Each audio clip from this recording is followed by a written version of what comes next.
ముందు వాడు ఏం చేసిన బాధ్యత బానిసం చేసిన వాళ్ళని పాపాన్ని కావచ్చు, లోకాన్ని కావచ్చు. ఎప్పుడైతే మనం బానిసం అయ్యామో, ఎప్పుడైతే మనం పడిపోయామో, అప్పుడు దేవుడు వెంటనే కదులుతాడు మన దగ్గర. ఏం చేస్తాడు చెప్పండి? విడుదల చేస్తాడు. కష్టాలు ఉండొచ్చు, బాధలు ఉండొచ్చు, ఎన్ని కన్నీళ్ళు ఉన్నా ఎవరు విడుదల చేసే దేవుడు కాదా? దేవుడే కదా.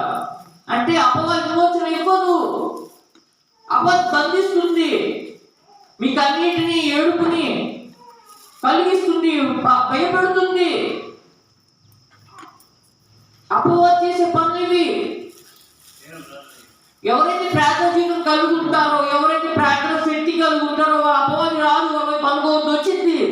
అపవాది వస్తుందంటే మనం విజయం అందే అంటే సంతోషపడతుంది. బైబిల్ చెప్పబడి సంతోషపడాలి మనం.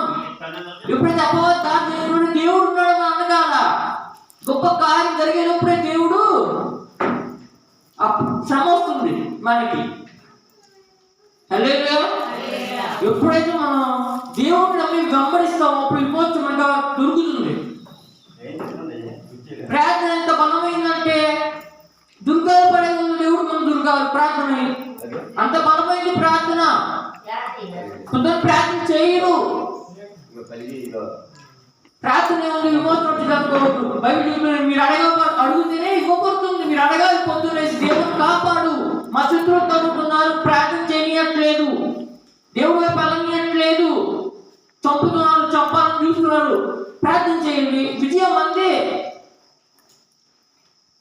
ఎప్పుడైతే ప్రార్థన జీవితం కలిగి ఉంటాం విజయం అవుతుంది మనకి. ఇంకోటి ఏంటంటే బైబిల్ చదవడం ఆత్మీయులు కొన్ని కన్నీటి కాగలరు. ఎవ్వరు తృప్తిపరచరు మనల్ని. అయ్యో గుండె వేదన మార్చేవాళ్ళు లేరు, సహాయం చేసేవాళ్ళు లేరు. ఎప్పుడైతే మనం బైబిల్ చదవడం మొదలు పెట్టామో దేవుడు డైరెక్ట్ గా మనతో మాట్లాడతాడు. అది విమోచన.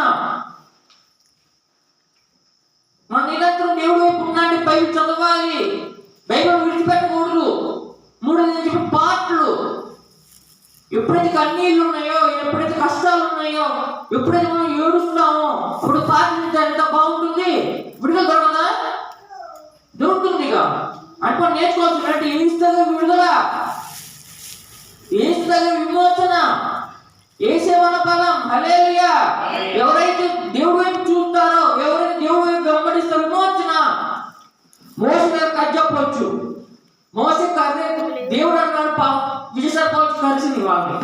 ఎప్పుడైతే మోసే దేవుడు ప్రార్థన చేసి దేవా వీళ్ళకి విమోచన కావాలి, వీళ్ళు మరణిస్తున్నారు, పావులు కాటేసింది వీళ్ళని అంటే ఈ మోసే మార్గంలో మోసే ఎరసములు దాటించాడు. అప్పుడు ఎంతో మంది జనాలు చనిపోతున్నారా అని ప్రార్థన చేయాలి. దేవుడు ఏమంటే సర్పాన్ని ఎందు కర్ర చుట్టి సర్పాన్ని ఎవరైతే దీక్షణంగా చూస్తారో వాళ్ళు బతుకుతారు, మిగతా వాళ్ళు బ్రతకరు.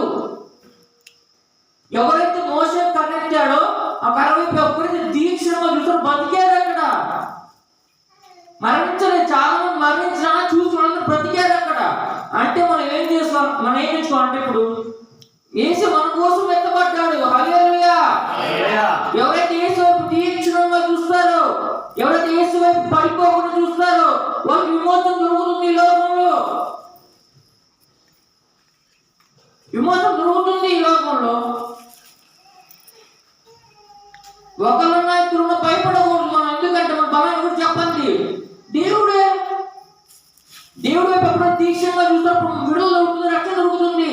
అయ్యో మా ఆయన తప్పిపోయాడే, మా కొడుకులు పాడైపోయాడు అనుకుంటే ప్రార్థన జీవితం కలిగి ఉండాలి. మన వైపు చూడాలి. ప్రార్థన మన బలం.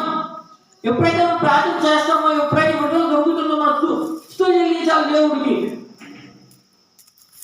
దేవుడు అంటే 5 రొట్టెలు చేపలు పంచాను, 5,000 మందికి మీ జీవితంలో ఆశీర్వాదం రాదా అంటాడు దేవుడు. హల్లెలూయా. ఈ వాక్యం దేవుడు జీవించును కాక. ఆమేన్.